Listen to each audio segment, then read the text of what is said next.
Resmi BKN mengeluarkan informasi terkait dengan perpanjangan jadwal pendaftaran CPNS tahun 2024 dan juga terkait dengan penggunaan metre ya. Jadi metre ini sekarang sudah bisa menggunakan metre fisik. Nah, bagaimana ketentuan dan juga jadwalnya itu berakhirnya kapan?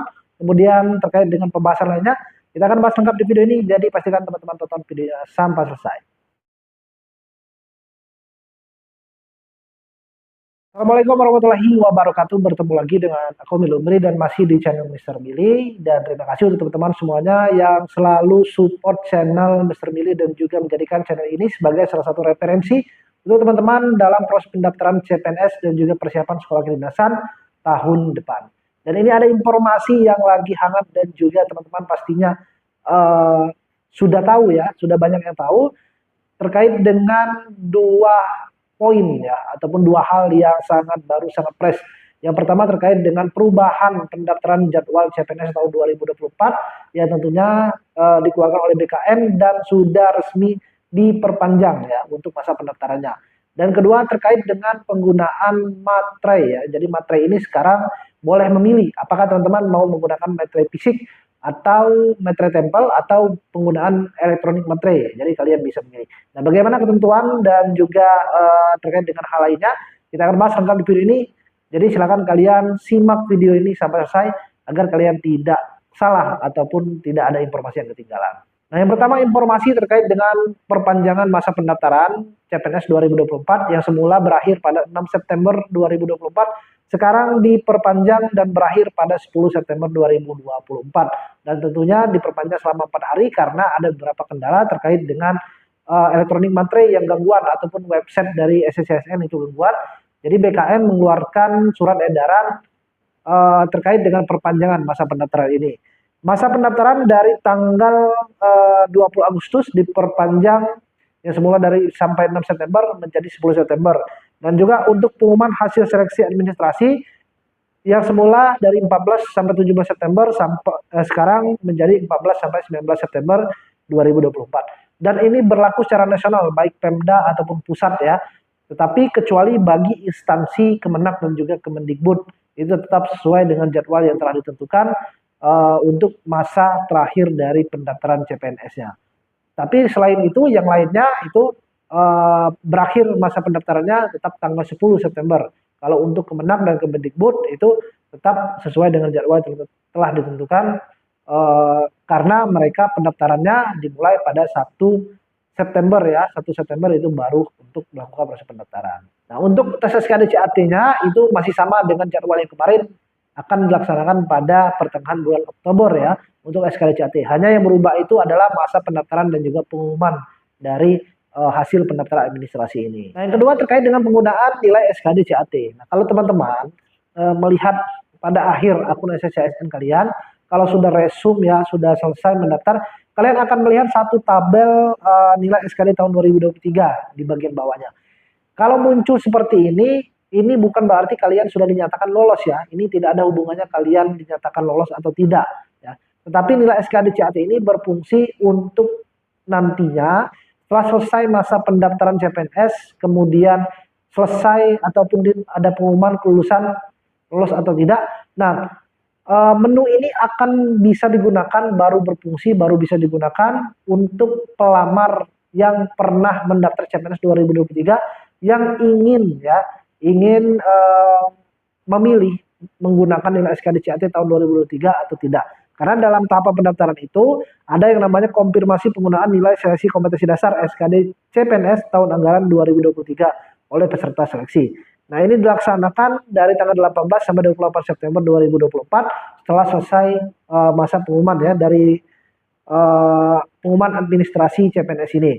Nah, nilai SKD CAT ataupun tabel ini nanti di situ akan memuat nilai TWK, nilai TU, nilai TKP, kemudian total nilai SKD. Nah, kalian biasanya nanti akan ada tombol untuk mengupload terkait dengan sertifikat ataupun nanti terkait dengan isian dari nilai kalian. Tetapi untuk pengisian ini tentu ada persyaratan khusus ataupun ada ketentuan khusus. Nah, yang pertama terkait dengan nilai SKD CAT ini untuk ketentuan khusus penggunaannya itu nanti adalah hanya bisa diisi oleh pelamar CPNS tahun 2023 yang lolos passing grade SKD CAT. Kalau kalian yang tahun 2024 baru mendaftar atau 2023 kemarin tidak ikut CPNS, maka menu ini kalian skip saja nanti, tidak perlu diisi. Karena apa yang mau diisi, kalian tidak pernah mengikuti CPNS 2023 dan kemudian tidak juga lolos passing grade. Dan kemudian tombol ini juga diisi atau menu ini juga diisi nanti untuk pelamar yang 2023 kemarin mengikuti penerimaan CPNS dan lolos passing grade. Kalau yang mereka tidak lolos passing grade walaupun mengikuti CPNS 2003 maka tidak berhak juga mengisi di sini karena nilainya juga tidak digunakan. Karena penggunaan ketentuan dari penggunaan nilai SKD CAT 2023 ini kalian nanti biasanya ada ketentuan bisa memilih. Jadi ada dua ketentuan kalian bisa memilih. Yang pertama, kalian mau menggunakan nilai SKD CAT 2023 dengan catatan lolos passing grade, kalian masukkan di tabel ini, atau setelah kalian menggunakan ya, kalian tidak ikut SKD CAT, kemudian kalian tinggal ikut rankingan saja. Atau yang kedua, kalian tidak mengisi ini dan kalian lanjutkan dan kalian tetap ikut tes SKD CAT 2024. Jadi ada dua opsi nanti di kalian bisa memilih. Mau gunakan nilai SKD CAT 2023 tapi tetap tidak ikut ujian SKD CAT dan hanya langsung rankingan, atau ikut ujian tahun 2024 tapi nilai SKD CAT 2023 hangus. Nah, itu ada dua pilihan. Kalau mau menggunakan nilai tahun kemarin SKD CAT-nya, isi menu ini. Tapi kalau tidak menggunakan menu ini, tidak diisi, kemudian kalian nanti akan ikut tes SKD CAT pada seperti seleksi pada umumnya. Jadi ada dua pilihan ini. Nah, kemudian ketentuannya bagaimana untuk penggunaan nilai ini? Yang pertama adalah hanya untuk pelamar yang pernah mengikuti tes CPNS tahun 2023 dan lolos passing grade. Bagi kalian yang tidak lolos passing grade tahun kemarin, tidak mengisi di sini ya. Atau yang baru ikut tahun ini CPNS, tahun kemarin nggak ikut, tidak juga mengisi, nanti di skip saja. Kemudian nick yang digunakan harus sama saat pendaftaran CPNS tahun 2023. Jadi nick kalian yang daftar CPNS 2024 harus sama dengan nick yang kalian saat melakukan pendaftaran pada 2023 kemarin. Jadi harus sama, 2024-2023 mendaftar CPNS menggunakan nick yang sama. Selanjutnya pelamar mendaftar pada formasi yang sama atau boleh berbeda saat daftar CPNS ya 2024 ini, dengan catatan kualifikasi ijazahnya itu yang digunakan harus sama. Jadi 2023 kemarin daftar kualifikasi ijazah SLTA, 2024 harus ijazah SLTA juga. Kalau ijazah sarjana yang kalian ambil, maka penggunaan nilainya tidak berlaku. Nah, tetapi boleh beda instansi ya, misalnya tahun kemarin CPNS penjaga tahanan kejaksaan ijazah SLTA, tahun ini CPNS pemeriksa keimigrasian, kan ijazah sama-sama SLTA. Nah, boleh menggunakan nilai SKD CAT tahun 2023. Walaupun beda instansi itu boleh. Jadi beda instansi asal kualifikasi sama, beda formasi itu tidak jadi masalah. Bisa digunakan nilai SKD CAT tahun 2023. Nah, jadi ini ketentuan untuk penggunaan nilai SKD CAT tahun 2023. Jadi paham ya? Jadi tombol ini ataupun menu ini nanti akan ada muncul tombolnya setelah atau pengisiannya baru bisa dilakukan setelah kalian dinyatakan lolos pendaftaran CPNS tahun 2024 dan setelah tahapan pengumuman seleksi untuk pendaftaran CPNS 2024. Kalau sekarang kalau muncul seperti ini artinya bukan kalian sudah dinyatakan lolos, tapi memang semuanya muncul dan baru akan diisi dengan ketentuan dan persyaratan yang sudah saya jelaskan tadi. Kemudian selanjutnya terkait dengan penggunaan metre dan e-matre ya. Nah, ini ada kebijakan terbaru dari BKN bahwasanya karena ada kendala website error dan sebagainya. Nah, tahun ini ataupun kebijakan ini baru dikeluarkan, boleh kalian memilih menggunakan e-matre atau metre fisik ya. Jadi boleh menggunakan e-matre atau metre tempel. Dengan catatan nanti pada kolom unggahan tersebut ya kalian ada pilihan mau menggunakan metre surat lamarannya atau suratnya menggunakan metre fisik atau e-matre. Nanti bisa pilih, ada tombolnya saat unggah dokumen. Nah, kalau menggunakan metre fisik, untuk tanda tangannya harus menyentuh metre fisik ya. Jadi metre tempel itu ditempel, kemudian tanda tangannya itu harus menyentuh metre tempel. Tetapi kalau menggunakan elektronik matre, tanda tangannya tidak boleh menyentuh elektronik matrenya. Karena di e-matre itu ada kodenya. Kalau matre fisik itu harus kalian kenakan di materainya agar sah dokumen tersebut. Nah, kemudian untuk materai tempel ini tidak bisa 2 dokumen, 2 surat, 1 materai, itu akan gugur. Jadi gunakan kalau 2 surat ya 2 materai ya. Kalian gunakan, jangan 1 materai digunakan untuk surat yang sama.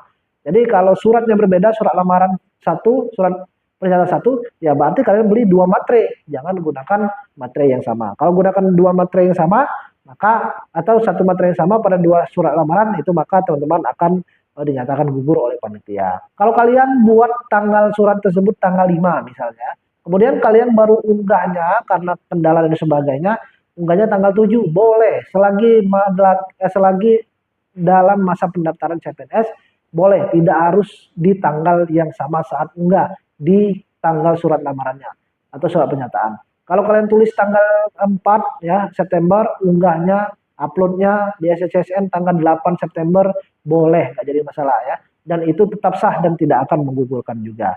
Nah, pada tahapan kalian selesai melakukan proses pendaftaran, di menu resume itu centang semuanya, jangan tidak dicentang. Kalau kalian tidak dicentang, walaupun syaratnya kalian tidak upload seperti surat domisili, tetap dicentang. Kalau kalian tidak centang, maka tidak akan muncul tombol yang namanya akhiri proses pendaftaran ya. Jadi harus dicentang semuanya agar teman-teman bisa muncul tombol akhiri pendaftaran. Jadi tidak apa-apa, tidak mempengaruhi kalian yang tidak upload surat domisili, tetap semua menunya itu dicentang semuanya. Nah, kemudian terkait dengan kelulusan. Jadi untuk kelulusan ini kalian nanti ceknya di website SCSN kalian. Jadi atau di portal SCSN kalian, kalian ceknya di akun masing-masing sesuai dengan tanggal yang telah ditentukan dari tanggal 14 sampai dengan tanggal 19 ya, sampai dengan tanggal 19 September itu masa pengumuman pendaftarannya atau pengumuman kelulusannya. Jadi kalau tanggal 14 belum muncul, ya kalian cek di tanggal 15, tanggal 16-nya, tanggal 17-nya ya. Jadi cek berkala di akun SCSN kalian apakah kalian dinyatakan lolos tahapan administrasi atau tidak. Nah, untuk video lebih jelasnya sudah saya buatkan, silakan kalian tonton, link ada di deskripsi video ini. Nah, mungkin itu informasi perkembangan yang dapat saya sampaikan, dan juga jika teman-teman yang masih ingin berminat bimbingan belajar, kelas masih dibuka ya untuk 1 kali kelas lagi ya, untuk dibuka sebelum pelaksanaan SKDCAT dimulai, atau yang mau persiapan tes sekolah kedinasan tahun depan juga bisa mendaftar ya. Silakan kalian bisa daftar dengan DM ke Instagram saya Umri, atau bisa klik link yang ada di deskripsi video ini. Terima kasih teman-teman semuanya.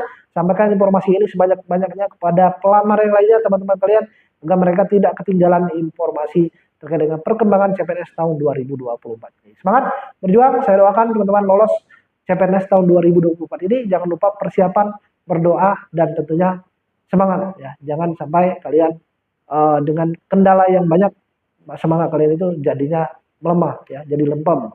Harus semangat dan pastikan kalian berjuang dengan semaksimal mungkin. Masalah jalan nasib tinggal Tuhan nanti yang atur, guys. Terima kasih teman-teman semuanya ya, dan saya akhiri wassalamualaikum warahmatullahi wabarakatuh.